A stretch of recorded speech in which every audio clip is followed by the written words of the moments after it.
After 20 years, Emma Carter returned to the place her family once called home, Whispering Hollow.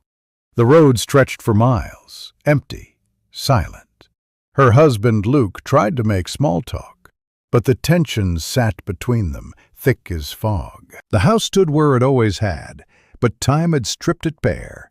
Paint peeled, windows fogged, and the air smelled like wet dust and memory.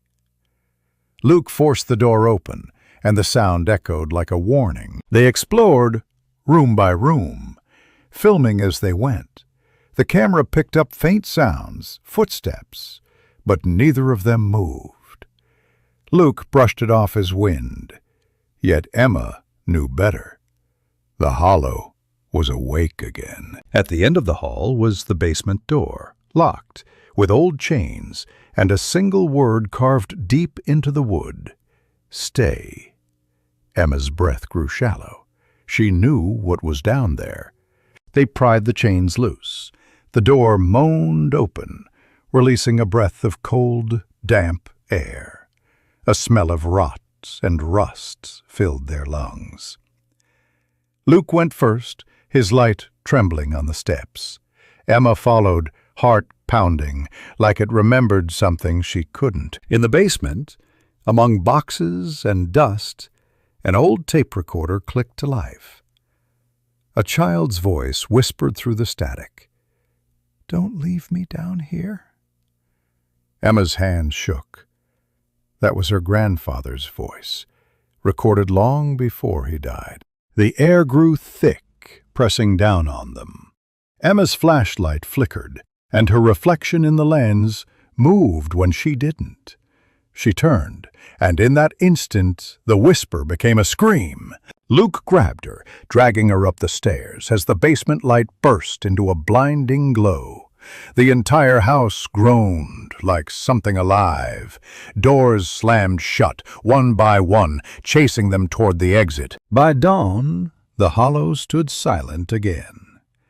Sheriff Holloway arrived to find the door wide open and two sets of footprints that stopped halfway across the yard. No bodies, just Emma's camera, still recording. Weeks later, a boy from town said he heard voices when he passed the hollow. He swore one of them said his name, and when police checked again, the door to the basement was open. Back at the county station, Sheriff Holloway reviewed the footage, frame by frame. Emma's voice trembled through static. "It's not him. It's wearing his face." Then the screen went black. The sheriff froze. In the reflection of his office window, someone was standing behind him. That night, the sheriff drove back to Whispering Hollow.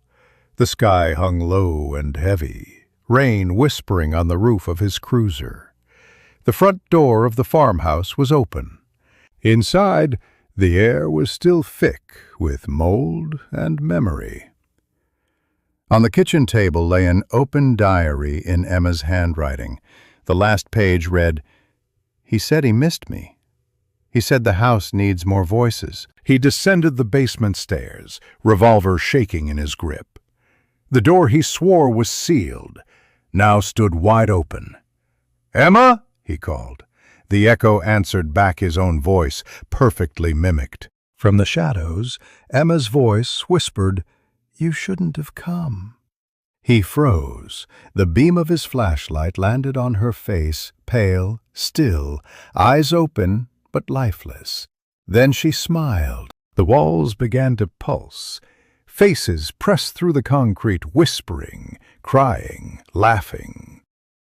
The sheriff fired once, the sound swallowed by the dark, and the darkness fired back. When backup arrived, they found his cruiser still running, basement door open, but no Sheriff Holloway. A week later, the local news aired recovered footage from Emma's camera. The final frame showed the sheriff's reflection, smiling behind her, days before he disappeared. They called it the Hollow Effect, whispers that spread to anyone who watched the footage. Listeners swore they heard Emma's voice at night. Some answered back. Weeks later, the farmhouse was demolished. But when the final wrecking crew checked the basement, the door was gone. Only one word carved into the ground remained. Listen. Thank you for watching Whispering Hollow. If this story left you with chills, show your support. Like, comment, and subscribe for more dark tales every week. And remember, some doors should never be opened.